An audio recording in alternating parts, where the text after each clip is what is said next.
ஆனா reusable cotton napkin பெண்ணுக்கும் நல்லது மண்ணுக்கும் நல்லது. வணக்கம். எனவே பேசுவோம். நம்ம எனவே பேசுவோம் சேனலுக்கு சப்ஸ்கிரைப் பண்ணி அந்த பெல் பட்டனை அமுத்தி ஆதரவு கொடுங்க. கஸ்தூரி மாமிக்கு வணக்கம். நீங்கள் வச்ச குற்றச்சாட்டுகள் எல்லாமே கரெக்டு தாங்க. அதனால உங்களுக்கு சப்போர்ட்டிவாக தான் நான் இந்த வீடியோவை பேச போகிறேன். நீங்கள் சொன்ன மாதிரியே திமுக மேலே எங்களுக்கும் வருத்தம் இருக்குது. எஸ்வி சேகரை கோர்ட்டை அரெஸ்ட் பண்ண சொல்லியும் இன்னும் இவங்க அரெஸ்ட் பண்ணாமல் இருக்காங்க. அதுவே தான் திமுக சிவாஜிக்கும் பொருந்தும். என்ன, சிவாஜியை அரெஸ்ட் பண்ணிட்டாங்க, எஸ்வி சேகரை இன்னும் அரெஸ்ட் பண்ணாமல் வெயிட் பண்ணிட்டு இருக்காங்க. இதுக்காக நீங்கள் பேசினது தப்புன்னு நான் சொல்ல போகிறதில்ல. ஆனாலும் மாமி, நீங்கள் இப்போ தான் கரெக்டான ஒரு வார்த்தையை சொல்லியிருக்கீங்க. ஆண்டாண்டு காலமாக அடிமைப்பட்டு இருந்த பெண்கள் எல்லாரும் ஏதோ இப்போ தான் வெளியே வந்துட்டுருக்கோன்னு சொன்னீங்க. இப்போங்கிறது யாரோட காலத்தில், அடிமைப்பட்டு இருந்தது யாரோட காலத்துலங்கிற ஒரு கேள்வி இருக்குல்ல மாமி. உண்மையை சொல்ல போனால் எரிச்சவனுக்கு எதிராக எந்த பெண்ணுமே போராடலை. அது உண்மையாலுமே சதிதான். ஒரு ராஜா ராம்மோகன் ராய் வந்ததுக்கு அப்புறமும் ஒரு வாரன் ஹெஸ்டிங்ஸ் வந்ததுக்கு அப்புறம் தான் நமக்கு விடுதலை கிடைச்சிருக்கு. சரி, இவங்க எரிச்சதோட விட்டுட்டாங்க அப்படின்னு நினைச்சா அதுக்கப்புறம் இவங்க பண்ணது இருக்குல்ல மாமி, அது இதை விட ரொம்ப கொடுமையா இருந்துச்சு. நம்ம அந்த கொடுமையிலிருந்து எப்ப வெளியே வந்தோம், அதுக்கான டேட்டா நம்ம யாருமே பார்க்கவே இல்லை. ஏன்னா பெண்களோட உசுரை காப்பாத்தினவங்களோட பேரு தெரியும், மசரை காப்பாத்தினவங்களோட பேரு நமக்கு தெரியல. நமக்கு மசரா முக்கியம், அது இல்லைன்னா கூட பரவாயில்ல, தப்பில்லை மாமி. ஆனாலும் கஸ்தூரி, ஏன் நீங்க செலக்டிவான விஷயத்த மட்டும் எடுத்து பேசுறீங்க? பெண்கள் எல்லாரும் காமன் தானே. சினிமா நடிகைகளுக்காகவும் அதுலேயும் குறிப்பிட்ட சாதியினரான ஆக்டர்களுக்கு மட்டும்தான் நீங்க பேசுவீங்களா? இங்க பெண் பத்திரிகையாளர்கள் அப்படின்னா நீங்க பேச மாட்டீங்களா? அப்படிங்கிற கேள்வி எல்லாம் கூட நான் இப்ப கேட்கல. ஆனா இந்த கேள்விகளுக்கான பதிலையும் நீங்க வச்சிருப்பீங்கன்னு நான் நம்புறேன். இந்த தமிழ் கூறும் நல்லுலகத்துக்கு புதிய வார்த்தையை கண்டுபிடிச்சு சொன்ன கஸ்தூரி அவர்களே, நீங்க சொன்ன திராவிடியா ஆட்சி தான் விடியாத பெண்களுக்கு விடிவை கொடுத்துருக்கு. இது ஏன் கருத்து தான், இதை நீங்க ஏத்துக்கணும் அப்படின்லாம் சொல்லல. இப்ப கூட மாமி 8 வயசு குழந்தைங்களுக்கு கல்யாணம் பண்ணி கொடுக்கணும்னு ஒரு குரூப் சுத்திட்டு இருக்கு. அவங்களுக்கு ஆதரவா நீங்க போன மீட்டிங்ல என்ன பேசுனீங்க ஞாபகம் இருக்கா? அது கோவில்ல நடந்துட்டு இருக்கிற சடங்கு. அந்த சடங்கு நடத்துறவங்க கையிலேயே அந்த கோவிலை கொடுங்கன்னு சொல்றீங்க. மாமி, நீங்க சொன்னீங்கல்ல இப்பதான் பெண்கள் எல்லாம் வெளியே வந்திருக்கோம் அப்படின்னு. ஏன் பெண்கள் உள்ள போக கூடாதா? கோவிலுக்குள்ள சொன்ன மாமி. மாமி, நான் போகணும்னு கேட்கல. கோவிலே புனிதம்னு நினைச்சிட்டு இருக்கிற நீங்களும் மதுவந்தியும் ஏன் நம்ம ஃபினான்ஸ் மினிஸ்டர் நிம்மி மாமி, நம்ம பிரசிடென்ட், இவங்களுக்காக தான் கேட்குறேன். இந்தியாவே கட்டி வித்துட்டு இருக்கிற நிம்மி மாமிக்கு கட்டி கற்பூரத்தை கட்ட தெரியாதா? நமக்கெல்லாம் நல்லது பண்ற மாதிரியே சுத்துற அந்த மாமினால 2 கற்பூரத்தை வச்சு சுத்த தெரியாதா? இந்தியாவோட மொத்த மணியுமே ஆட்டி படிக்கிற மாமினால சும்மா ஆட்டுற இந்த மணி ஆட்ட முடியாதா? பெண்கள் நினைச்சா என்ன வேணா செய்யலான்னு சொல்ற கஸ்தூரியே, இதுக்கெல்லாம் நீங்க குரல் கொடுக்க வேணாம், விட்டுருங்க. நீங்க பண்ணவும் மாட்டீங்கன்னு தெரியும். ஏதோ ஒரு அதிமுகவோட ஒன்றிய செயலாளர் பண்ணது 100க்கு 100 தவறு தான். அவரை பிடிச்சி ஜெயிலில் போடுங்க, போட்டே ஆகணும்.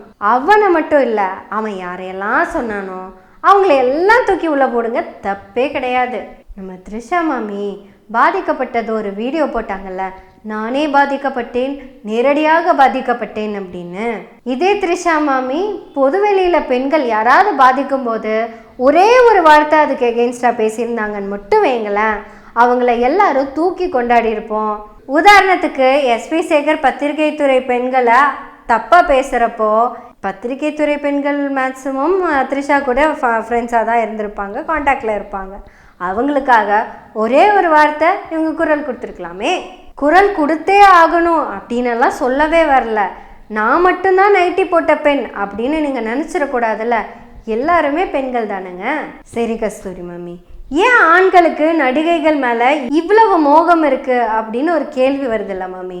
நடிகைகள் மட்டும் இல்ல மாமி, 5 வயசு குழந்தையில இருந்து 80 வயசு பாட்டி வரைக்குமே இவங்களுக்கான ஒரு போகை பொருள் அப்படிங்கிறத ஏதோ ஒரு விஷயம் சொல்லி கொடுத்துருக்கு. அதுதான் காரணம்.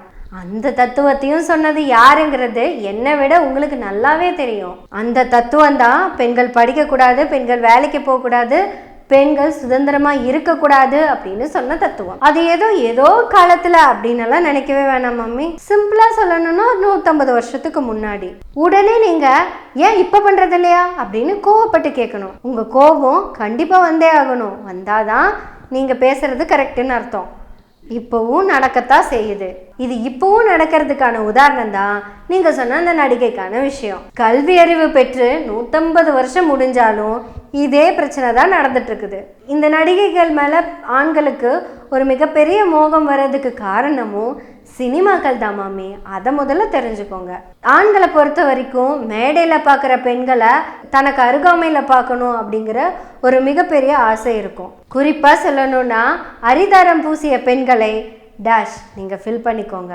இந்த ஆண் சமூகத்துக்கு எதிராக தான் இன்னைக்கு நீங்கள் வீடியோ போட்டிருக்கீங்க. அதுக்கு நான் உங்களுக்கு பெரிய ஒரு சப்போர்ட் பண்ணுறேன் மாமி. ஏதோ ஒரு ஆண் ஒரு நடிகையை பற்றி பேசிட்டாங்க அப்படிங்கிற ஒரு இஷ்யூவை மட்டும் நம்ம வச்சு பேசவே கூடாது. ஒட்டுமொத்தமாக இதை எப்படி நம்ம சரி கட்டணும் அப்படிங்கிறதுக்கான விஷயத்த தான் பேசணும். அதை பற்றி ஒரு நிமிஷம் பேசிடலாமா? இங்கே பெண்கள் எல்லாரும் ஆணுக்கான பண்டம் அப்படிங்கிற ஒரு தத்துவம் இந்த இந்தியாவில் இன்னும் அதிகமாகிக்கிட்டே தான் வருது. அந்த தத்துவம் எதை குறிக்குதுன்னா மதங்களை குறிக்குது. இந்த மதங்கள்ல இருந்து பெண்களும் ஆண்களும் வெளியே வந்தா மட்டும்தான் இந்த ஜெண்டர் ஈக்குவாலிட்டி அப்படிங்கிற விஷயத்தையே நம்ம பேச முடியும். ஏன்னா இங்க மட்டும் இல்ல, உலகம் முழுக்க எந்த மதங்கள்லையுமே ஜெண்டர் ஈக்குவாலிட்டி இல்லை. மற்ற 2 மதங்களின் தலைவர்கள் ஆண்கள் மட்டுமே. இந்தியாவில் மட்டும்தான் பிரம்மனே படைச்சப்போ 4 கலர்ல ஆண்களையே படைச்சிட்டான். இந்த கலர்ல பெண்கள் அப்படிங்கிற வார்த்தையே கிடையாது. அப்புறம் எப்படி நம்ம இந்த ஜெண்டர் ஈக்குவாலிட்டியை மதங்களுக்குள்ள தேட முடியும்? மதம் கடந்த மனிதநேயம் ஆணுக்கு தேவைன்னா மதத்தை ஒழிச்சு வர்றது தான் பெண்ணுக்கு தேவை. அதுக்காக மதங்களை ஒழுங்க அப்படின்னலாம் சொல்லலை, ஒழிச்சு கட்டுங்கன்னு தான் சொல்கிறோம். அப்படி இல்லையா மதம் இருந்தே ஆகணும் அப்படின்னா பெண்களை தலைவியாக கொண்ட ஒரு 5-6 மதம் கூட வந்துட்டு போட்டோம். நமக்குன்னு புதுசாக சர்ச்சு, பள்ளிவாசல், கோவில் எல்லாமே நம்மளே கட்டிக்கலாம்ல. கட்ட முடியும் மாமி, முடியும். என்ன மாமி, இனி இதை பற்றி டெய்லியும் பேசலாமா? மாமி பேசுகிறாங்களோ இல்லையோ, நான் சில விஷயங்களை இங்கே பேசியே ஆகணும். பெண்களுக்கு எதிரான பல சிக்கல்கள் இப்போது இந்த 10 வருஷத்தில் ரொம்பவே அதிகமாயிடுச்சு. அதுக்காக இதுக்கு முன்னாடி இருந்ததெல்லாம் அப்பா பொற்காலம் அப்படின்னலாம் சொல்ல வரல. ஆனால் இந்த 10 வருஷத்தை நம்ம கற்காலம்னே சொல்லிக்கலாம். கற்காலமோ பொற்காலமோ இனி வர்ற காலம் நம்ம கையில் கரெக்டாக இருக்கணும் அப்படின்னா நம்ம போடுற ஓட்டும் கரெக்டாக இருக்கணும். நம்ம போடுற ஓட்டு கரெக்டாக இருக்கணும்னா இங்கே இவிஎம் இருக்கக்கூடாது.